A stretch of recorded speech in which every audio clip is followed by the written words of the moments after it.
2 years ago, Lonmin built accommodation for its workers in Marikana.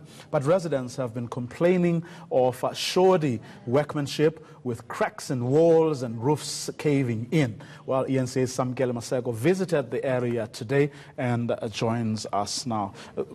Samkele, I mean, you heard what Kathy was saying, and we keep on beating our politicians and officials about lack of service delivery, shoddy workmanship, corruption, and so on in the public sector. Now, you went into this area where Lonmin has built these houses for their workers, and what did you find?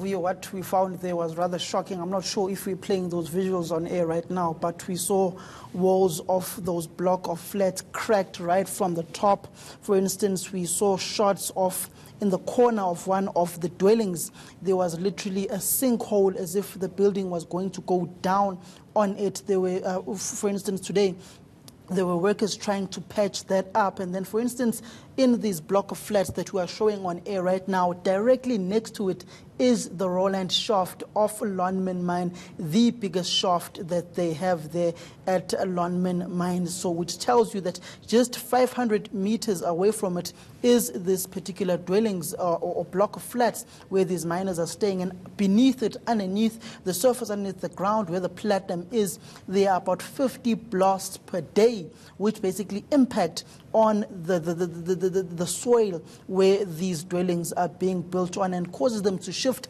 and to have these cracks that we are seeing on air right now, which brings about the question, is Lonmin serious about the lives and the housing of its own employees, or they're just doing it because they promised? The Forum Commission posted when the Forum report was delivered that they would build social housing for their employees. What did they have to say when you confronted them with these pictures and with what you were able to gather from workers? I think at 7 o'clock we'll be playing the full package of what transpired on our visit to Marikana Lonmin today. But when we went to the manager of Housing and Human Settlements office, Fitz Joster, he basically said, please leave my office. I'm not at liberty to speak on behalf of Lonmin.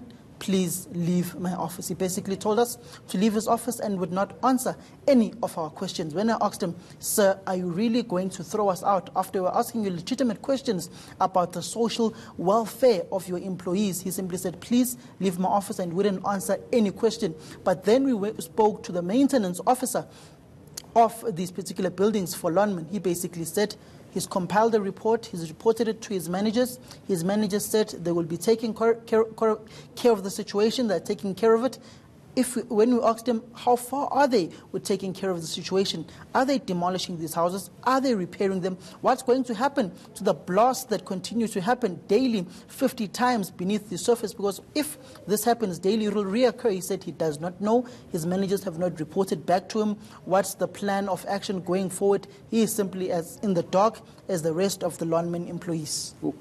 Briefly, what are the workers going to do? Are they going to stay in those houses, dangerous as they appear to be?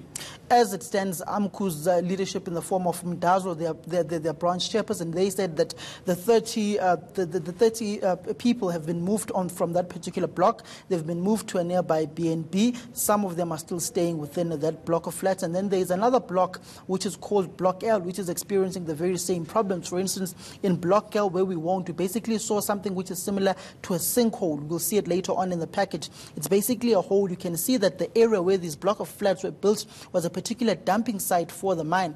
It's actually going down, and there were children playing around that area. It basically tells you we could have a disaster should that area widen if there is any rains within that particular area. And if a child is particularly just running around the area and playing and unwashed, could fall into that sinkhole and a disaster could happen. But it's in a bad situation where the houses are being built and the blast continuing underground, underneath, and the surface moving, tells you that no particular dwelling, and if the foundation of that roof is not properly built in. For instance, AMCU says when these buildings were built, the foundation was not dug down. The area was just surfaced and laid evenly, and then after it was leveled evenly, the slabs came on and were just put on top of the surface, and then the bricks where it started being built on top of the foundation, which basically tells you that the foundation of these dwellings is not totally firm. The land which it is built on is constantly moving through the impact of the blasts that are continuing 50 times on a daily basis underground. Samkele, that's where we're going to leave it. Thanks very much for coming through. We'll, of course, during this program, be playing you that inset which Samkele has compiled, giving you a much and even clearer picture